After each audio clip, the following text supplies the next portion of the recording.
அன்பு தமிழ் நெஞ்சங்களுக்கு ஆஸ்ட்ரோ தமிழ் ராஜாவின் அன்பான வணக்கங்கள். இன்றைய பதிவில் உங்களுடைய வீட்டில் உங்களுடைய குரு பகவான் அமர்ந்திருக்கப் போகிறார். குரு பகவானுடைய பயிற்சியின் மூலமாக தனுசு ராசி பூராட நட்சத்திரத்தில் பிறந்தவர்களுக்கு கிடைக்கப் போகும் அதிர்ஷ்டம் யோகத்தை பற்றி இன்றைய பதிவில் பார்க்க போகிறோம். பதிவை ஃபுல்லாக பாருங்கள். நம்ம சேனலை மறக்காமல் சப்ஸ்கிரைப் பண்ணிவிட்டு கூடவே தர்ற பெல் ஐக்கானை ப்ரெஸ் பண்ணி வச்சுக்கோங்க. தனுசு ராசி பூராட நட்சத்திரத்தில் பிறந்த நண்பர்களே, தனுசு ராசிக்கு அதிபதி யார்? குரு பகவான். அந்த குரு பகவான் மேஷத்தில் இருக்கிறாரு. தற்பொழுது மே மாதம் 1ஆம் தேதி பயிற்சி அடையப் போகிறார். குரு பயிற்சி எல்லோருக்குமே நன்மை செய்யுமா அப்படின்றத எல்லாருமே எதிர்பார்த்துக்கிட்டு இருப்போம். அப்படி எதிர்பார்ப்போடு இருக்கக்கூடிய நண்பர்களுக்கு குரு பயிற்சி சாதகமாக இருக்குது. ஏன்னா குரு பகவான் மேஷத்திலிருந்து ரிஷபத்துக்கு மாறப்போகிறார். தனுசு ராசியில் பிறந்த நண்பர்களே, உங்களுடைய ராசிநாதனுடைய பயிற்சி, அதனால் நீங்கள் கண்டிப்பாக கவனிக்க வேண்டியது. அதிலும் பூராட நட்சத்திரம். இந்த பூராட நட்சத்திரம் அப்படின்றது சுக்கிர பகவானுக்குரிய நட்சத்திரம். சுக்கிர பகவானுடைய வீடு தான் ரிஷபம். ஸோ சுக்கிரனுடைய வீட்டில் குரு போய் அமர்றாரு. அசுர குருவின் வீட்டில் தேவ குரு போய் அமர்கிறார். உங்களுடைய நட்சத்திர அதிபதியினுடைய வீட்டில் ராசியாதிபதி போய் அமர்றார். இது மிகப்பெரிய யோகத்தை உங்களுக்கு வாரி வழங்குகிறது.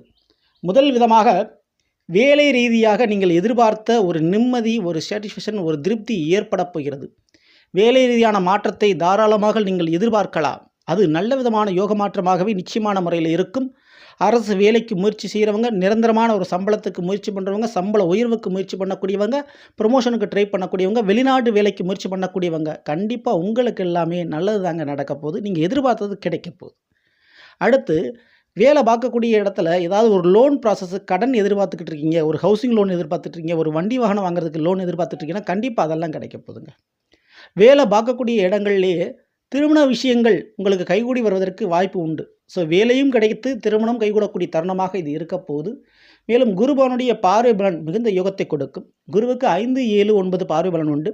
அப்படி குரு பகவான் உங்களுடைய தனுசிற்கு 6ல் ரிஷபத்தில் அமர்ந்திருந்து 5ஆம் பார்வையாக 10ஆம் வீடான கன்னியை பார்க்குறாரு.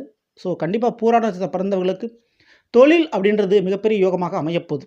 தொழிலில் நல்ல ஒரு முன்னேற்றம் ஏற்பட போகுது. வெளிநாட்டு தொடர்புடைய தொழில் அமையக்கூடிய வாய்ப்பு நிறையா இருக்குது. வேறு மாநிலத்தில் போய் ஒரு தொழில் பண்ணக்கூடிய அமைப்பும், அது தொடர்பு ஏற்படக்கூடிய தொழிலும் உங்களுக்கு அமையக்கூடிய சான்சஸ் நிறையவே உங்களுக்கு இருக்குங்க. நீங்கள் பயன்படுத்திக்கிங்க. மேலும் 7ஆம் பார்வை என்பது விருச்சிகத்தில் பதியது. தனுசுக்கு அது 12ஆம் வீடாக அமைகின்ற காரணத்தினால் வீடு கட்டக்கூடிய அல்லது வீடு வாங்கக்கூடிய ஒரு யோக அமைப்பு உருவாகிறது. வழக்குகள் முடிவடையும். பல வருடமாக இழுத்து வந்த வழக்குகளுக்கு உண்டான தீர்ப்பு இந்த தருணத்தில் கிடைக்கக்கூடிய வாய்ப்பு நிறையவே உங்களுக்கு இருக்கிறது. சரிங்களா? மேலும் வீண் விரை செலவுகள் குறைந்து சுபவிரை செலவுகளாக அதிகரிக்கும். வீட்டில் சுபகாரியம் நடக்க போகுதுன்னு அர்த்தம். கண்டிப்பாக நீங்கள் எதிர்பார்த்த திருமணமாகட்டும், உங்களுக்கு கூட பிறந்தவங்களுக்கு அல்லது பிள்ளைகளுக்கு போன்ற விதத்தில் பூராட நட்சத்திரம் பிறந்தவங்களுக்கு வீட்டில் சுபகாரியம் நடக்கும், சுப செலவுகள் நடக்கும். இதற்கு அடுத்தபடியாக குருவனுடைய 9ஆம் பார்வை என்பது மகரத்தில் பதியுது. அது 2ஆம் வீடாக அமைகிறது. தனம் இனிமேல் சேரும். செலவை குறைச்சி பணத்தை இனிமேல் சேர்க்க ஆரம்பிப்பீங்க. குழந்தை பாக்கியம் என்பது பூராட நட்சத்திரம் பிறந்தவர்களுக்கு கிடைப்பதற்கு யோக வாய்ப்பு நிறையவே இருக்குது. மேலும் குடும்பம் உருவாகும். இனி தனியால் நீங்கள் இல்லை, நீங்கள் ஒரு குடும்பமாக ஒன்று சேரப் போகிறீர்கள். அதற்குள்ள வாய்ப்பு அதிகமாக இருக்குது. கண்டிப்பாக வரவு அதிகரிக்கும், செலவு குறையும் நிச்சயமான முறையில்.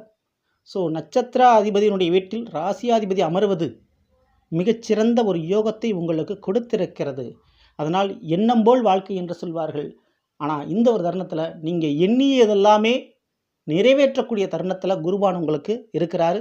ஸோ நீங்கள் நினைத்தது நடக்கும், நிச்சயமான முறையில் எதிர்பார்த்தது கிடைக்கும். ஓகேங்களா?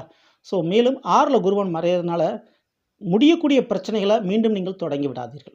ஸோ ஒரு பிரச்சனை முடிய போகுது அப்படின்னா உங்களுடைய கோபம், உங்களுடைய அவசர முடிவுகளால் அந்த பிரச்சனை மேலும் இழுத்து கொண்டு போய் விடாதீர்கள். பல பிரச்சனை முடிவு வரும். சரிங்களா? பழிக்கு பழி அப்படின்ற ஒரு எண்ணத்தை தவிர்ப்பது உங்களுக்கு ரொம்ப ரொம்ப நல்லது இந்த ஒரு காலகட்டத்தில். இதை மட்டும் நீங்கள் மைண்டில் வச்சுங்க. மற்றபடி பயப்பட தேவையில்லை. இந்த பயப்பிடிச்சு இந்த லைக் பண்ணுங்கள், மற்ற ஷேர் பண்ணுங்கள். மறக்காமல் நம்ம சேனலை சப்ஸ்கிரைப் பண்ணி வச்சுக்கோங்க. அடுத்த சந்திப்போம். நன்றி, வணக்கம். அன்பு தமிழ் நெஞ்சங்களுக்கு ஆஸ்ட்ரோ தமிழ் ராஜாவின் அன்பான வணக்கங்கள்.